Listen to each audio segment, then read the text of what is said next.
welcome back to the channel. So if you follow me on Instagram, then you knew this about a week ago. If not, you saw it in the intro just there.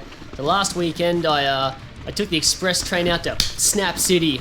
So it was the biggest crash I've ever had on the channel. It's the worst injury I ever had. So I thought, why don't we do a little bit of a debrief, a little bit of a post-game, and try and figure out like what the hell went wrong and why it went wrong, and let's see if we can all learn something from my misfortune. But first, before we do that, let's just watch Dave go over the bars right here. Shit. Yep. I am. I just didn't want to get in the way of Brian. This scared the shit out of me, this. I was like... I was watching and Yeah, easy, easy. fair enough. Good recovery. Yeah, you're right about that corner. Yeah. As soon as you started, I was like, oh, you're going to come in too hot. I can already tell. Just because I was going too fast already? Yeah, just as soon as you jumped on, I was like, it's too intense. Yeah, right. It like just... literally you could do half a pedal and just roll it. Yeah, you can pretty much be on the brakes until you step down, and then that's it. Alright, I'm back. So I'm out riding today with Dave from DMMTB, there was Dangles, we had a contingent from the Splinter Cell, so it was a pretty good bunch of riders. And if you want to know where we're riding, then, I don't know, it's not on Trail Forks, it's not on the Elemental chart, right? It's a Fugazi, it's a Fugazi, so I can't tell you. Go check Dave's channel, and if he hasn't told you over there and you're desperate to know, then just PM me on Instagram and I'll tell you there. So about the crash, we'll get to the crash. The crash is coming up in about a minute or so. Before we do, I just wanted to talk about mountain biking for a moment and the risks involved. So I was watching this video from the Pedal Crusaders, they put one out a couple of weeks ago, and Amanda over there, she had a massive crash a couple months back. Like she broke ribs, she did a bunch of stuff, it was really bad, go check it out. And the thesis of the video, which they just put out, is mountain biking, it's all risk reward. Like it's a risky sport, we come up to this really intense feature, lots could go wrong. We weigh up the rewards, right, which is friggin' awesome. And so we do this little teeter-totter balance, and if the reward outweighs the risk, then we send it. If not, we move on. And like that's true, like it was definitely true in her case, but I think that probably misses out like the bulk of mountain biking accidents. Like certainly my two biggest accidents weren't a risk-reward thing that I was weighing up in my head. So in the case of my broken shoulder, it was just a trail I'd done like 100 times before, and I went in, momentary lapse in concentration, and that was it. Snap City, right? And on this one, it wasn't a very risky feature, like not much could go wrong. It was just, I hadn't done it very many times, I didn't have it mapped out what I was going to do in my head, I got a little bit wrong, and that was it. So yeah, we'll do a bit of a debriefing, we're getting pretty close to the scene of an accident, but first, let's just watch Dave stack it one more time. Dave's off again, stop! I'm good. Oh.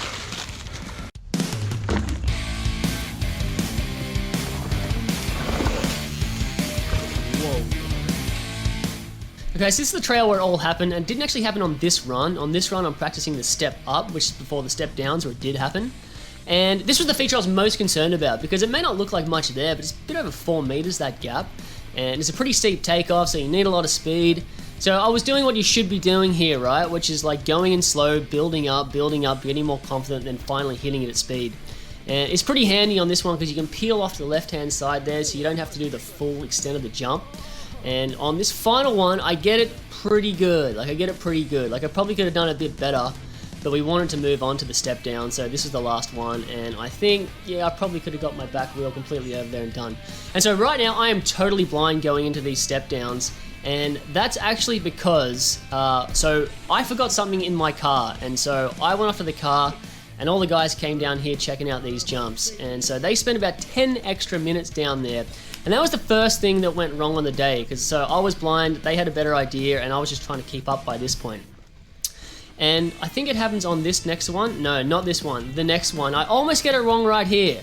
So there's that crack. So that was like this, that was like the second thing that went wrong on the day. So I should have noticed that I almost got that wrong. And if you want to go see someone send this gap jump, you're going to have to go to Dave's channel, because it's about 7 meters, so there was no way I was doing it that day. So that's one for the bucket list. Alright, this is it. This is the run where it all happens. And so this is the first time I'm hitting them all at speed. And all that happened was, there's like 3 step downs, and I thought I'd hit them all, but there was actually one left over that I didn't know about. And I pretty much nailed the one before it, but obviously it all goes tits up after that. So this next one coming through, cleaned it. Yes! Oh, I forgot this one. Alright, slowing it down here. So it's a pretty deceptive little feature because it looks like I'm pointing straight ahead to the rider in front, but he's actually gone around to the left and he's wrapped it back around to the right. So I'm pointing straight, but I am totally off the trail right now. So going forwards, like if you look at that, I pretty much couldn't have done worse, right? If I'd gone a little bit to the left, I would have been okay. If I'd gone a little bit to the right, I probably would have been okay.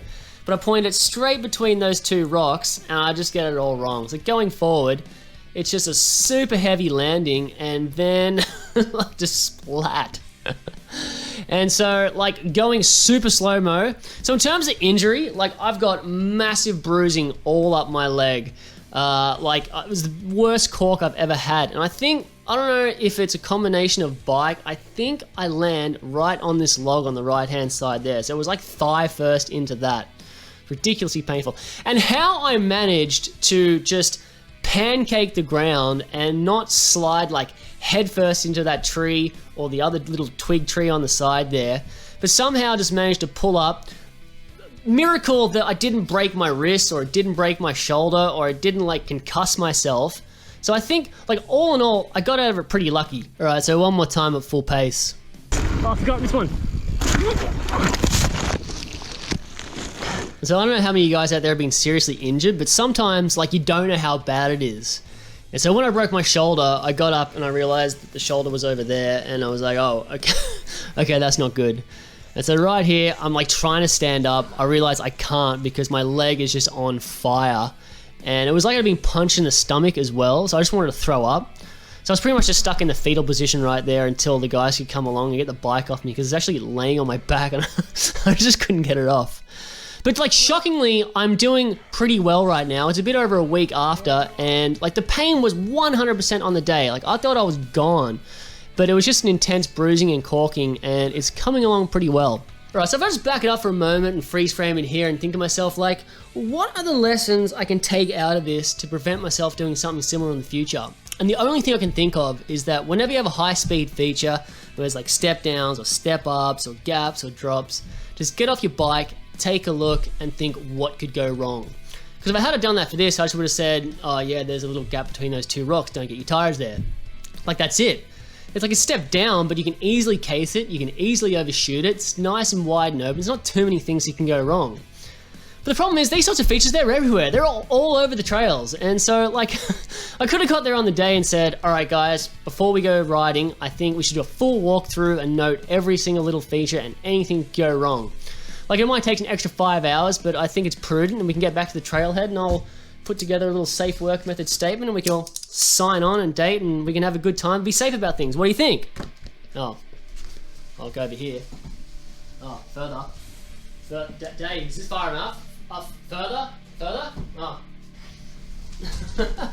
Like it's just completely unrealistic. I'd never be invited anywhere ever again. Now, you'd never go riding because you'd just be doing safety analysis the whole time. So, have I learned anything? I don't know. Become a better rider maybe.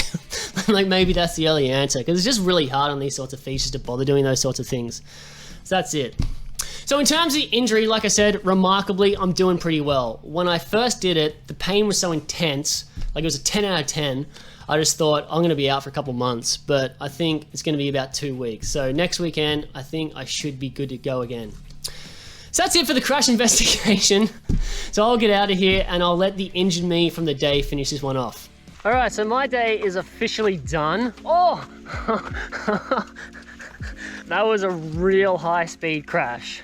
It had the very similar feel to it. I broke my shoulder like 2 years ago, and it had that same feel where it was just massive high speed over the bars and a pretty much instant stop. So you see the footage, I think like my head missed 2 trees by like there's like 2 heads worth of a gap between these 2 trees and I managed to get my head between them. So all in all, probably not that bad off actually. I've definitely got a massive cork in my leg.